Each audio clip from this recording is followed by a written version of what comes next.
don't sleep on Maiev. I think she is actually in a pretty good spot right now, especially since things got greedier. If you don't know what Maiev's hero power used to be, it was just in 2 turns you get whatever unit you hero power in the shop. It got nerfed to 3, which is very long. Now you have to wait 3 turns. But I'll show you how you can still try and make that working at the best value of that. I do hero power on turn 1 here because of the Swabian shop. I think if there's any token sort of card in shop, I still usually just go with a hero power on 1. And, you know, you stay down and farm pairs. Very often you just end up doing a farm curve with this hero. You just, you know, get as many pairs as possible and hero power. And now because the hero power is 3 turns, you want to plan ahead of when you get your triples, and because the meta slowed down, Diablo removed, all that stuff, I think going for 6s is perfectly reasonable. And that is why this hero is now okay, because Maiev used to be good since you could just get multiple 6 drops very early on, and that's exactly the same. You can still do that. You just need to think a bit harder about when your hero power resolves and when you get your cards in hand.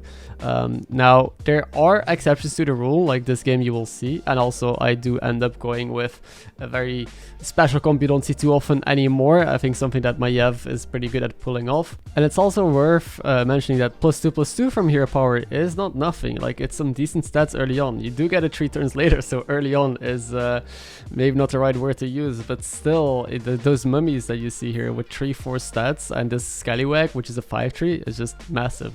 Another thing that is, you know, harder about Maiev, like I think Maiev is still good, but she's harder to play, is that you need to realize when to freeze and when to hero power triples. Sometimes you just buy cards and freeze the triples because otherwise you would get them too late. And here I triple into a 4 drop, reason being I have another triple lined up in the shop and I have a green thumb. This shop is too good. Skipping this is almost illegal since I can play double Reborn Taunt, Scallywag, double Mummy together with green thumb, and we can just triple into Avenge and win. If this is a Dazzling Light spawn, I win. This is Witchwing, which is still amazing. You will see how many cards I get here for free, how much stats I get with the green thumb, and I guarantee getting another triple, maybe 2 if I triple this Mummy as well. So that's why I decided to go for a 4. I think, like I said, there's always exceptions to the rule, but generally speaking, I think you can easily go for 5s and 6s with Maiev. Of course, you can go for 4s if you want, you know, if you want to play safe. But in case you're new to the channel, I'm a greedy player. I'm gonna level, I'm gonna take those cards. So I'm going to keep this pair frozen. This is a good example of freezing instead of hero powering, instead of hero powering the triple and getting it in 3 turns or something like that. I'll just freeze it so I can take it next turn, because, well, it's already turn 7 here. I can't really wait too long until we get it. This pyramid has a Tony on the board. It's trying to golden their gambler and get some extra money here, but you know, they gotta get some lucky hits for that, and it didn't happen, sadly. Look at my hand. I have a full hand, so I'm very comfortable leveling. Maybe even going to 6 next, depending on what this triple is. There's Buster to hit, there's Eliza. And we got Hamul, which isn't amazing. Foe is just tempo, but Kalecgos. So Kalecgos usually is slow, right? People don't really play Kalecgos dragon builds anymore. But because I have a dragon in shop, I have a dragon in hand, and a hand full of battle cries because of the Witchwing, which just gave us literally stats, right? Like battle cries with Kalecgos is nuts, is the reason I'm going to pursue it here. Plus, we might be able to level to 6 next turn or triple into more 6s and hit second Kalecgos. I did sell my pair onto Mummy, as you saw, because I felt like, you know, I can't really keep holding onto it for too long since I'm going to start taking damage. I have a Kalecgos on the board. I need to get stronger now. I need to start scaling, and I didn't want to waste any buffs. I wanted to sell non-battle cry units so I could just maximize the stats that I get from the battle cries onto the dragons on the board.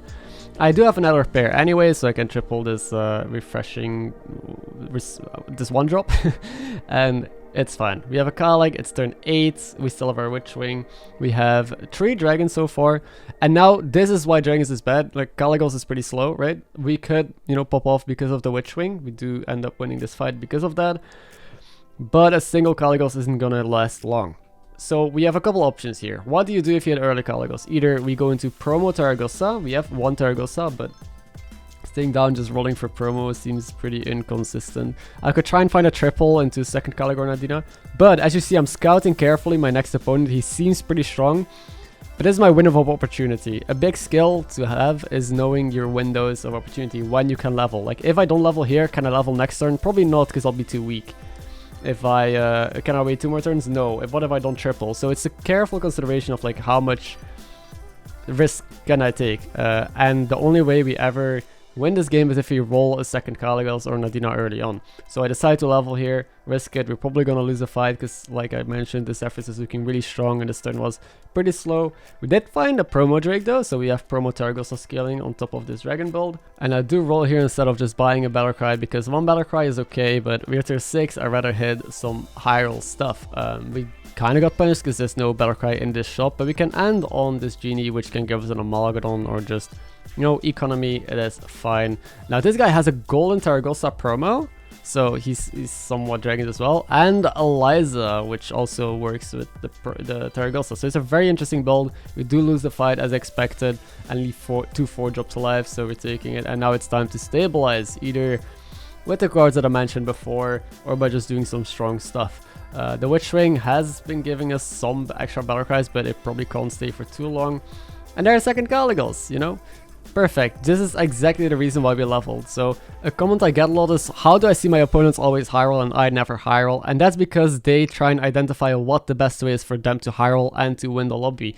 If I stay down here, and what I think most people might do, or not triple into 6s, it's harder to high roll. You'll probably get out tempoed and you'll feel like people just, you know, are getting luckier than you. But you don't set yourself up in a good position to get lucky. And that is a skill that is pretty hard to master. Here as well, I don't think I take the pair on promo, but I'm taking the mug. But that's a skill. So you need to understand, again, window of opportunity, very important, knowing when you can take the leap to try and set up for a greedy play so you don't die, which I think was only the exact turn we leveled. And what the risk is involved, like how likely are you to roll a triple, to roll a Kalecgos, all that stuff, and do you need to take the risk in order to win the game? And then sometimes you get rewarded and you're the high roll in the lobby. Here we hit another triple. I mean, that is getting lucky, the definition of just high rolling, but I hope you understand what I'm saying, and I hope this might improve your luck, quote unquote, or the way that you view the game and make some decisions. And you know, maybe you'll steamroll some lobbies. Now, we're still not winning the game yet. We just have double Kalecg, have some scaling. We seem to be bigger than most people, even though we tied last fight. But there's an Adina, and now I'm chilling. I'm also keeping the Skelly on board, as you see, because it's really big. Like, replacing it with a dragon doesn't make too much sense. Plus, I kept the Skelly since if you find Adina, I need a flex spot anyway, right? Like, now what do I sell? Imagine if I replace Scallywag with a dragon.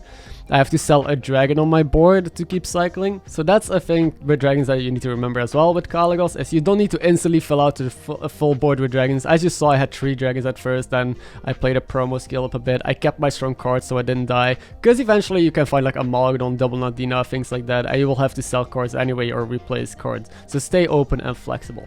Now, for the rest of the game, I'll mainly just buy better cards. I'm gonna quickly take a comment that I saw from Abud Kurabi. Thank you as well for the nice words at first. It's good to see that my videos are helping you climb. And then he asked, I have a question. Sometimes I struggle with direction.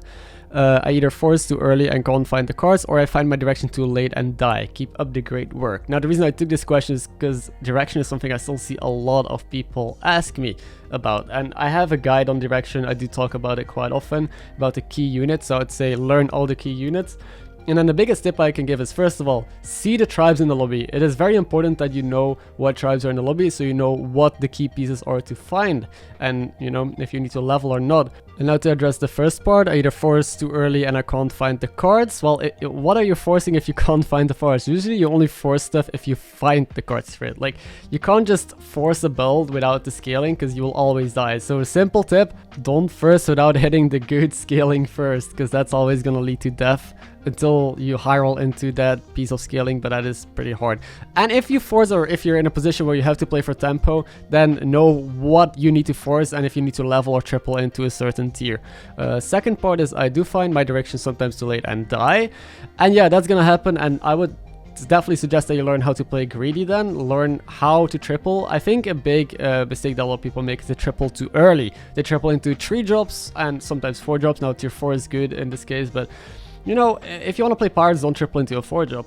Basically, delay your triples, freeze your triple in shop, and try and level more aggressively into higher tiers, and figure out, you know, how do you hit the direction the earliest possible, and that is how you can absolutely obliterate a lobby. Again, I'll keep it really brief because I've done a lot of videos on these, which I'll link below, but I hope this still somewhat helped you figure out where to start with this question. Now we're facing the Zephrys, who also has a Nadina apparently, and he only has like golden Tergosa, golden promo, and that's about it. Besides that, he doesn't have too many stats on the board or too much scaling, so we beat him here, and I think in the long run we should always win this, unless he does something crazy that I can't really think of right now. I also froze for the Prester. Now last turn, actually, I could have ended on Prester instead of a Battle Cry. I just saw it a little bit late, so instead I froze for it, because it's one of the best counters in the mirror. Like a Prester, just wins you the mirror fight anyway, because you basically remove your opponent's Divine Shields for free.